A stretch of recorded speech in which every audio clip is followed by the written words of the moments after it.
În spatele fiecărei decizii financiare corecte se află date clare și bine structurate. Meniul Analiză din aplicația Arhiva de facturi transformă datele contabile în informații vizuale ușor de înțeles. Secțiunea Statistici generale îți oferă o privire de ansamblu asupra activității firmei tale, volume de facturi, evoluția TVA și tendințe lunare de achiziții și vânzări. Identifici rapid cei mai importanți clienți și furnizori, monitorizând ratele de retenție și fluxul de tranzacții dintr-o singură privire.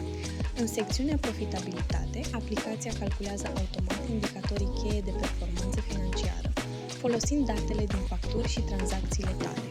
Graficele se actualizează în timp real, oferindu-ți o imagine completă asupra sănătății financiare a afacerii tale, fără calcule complicate. Meniul Analiză îți oferă control, claritate și încredere în deciziile financiare.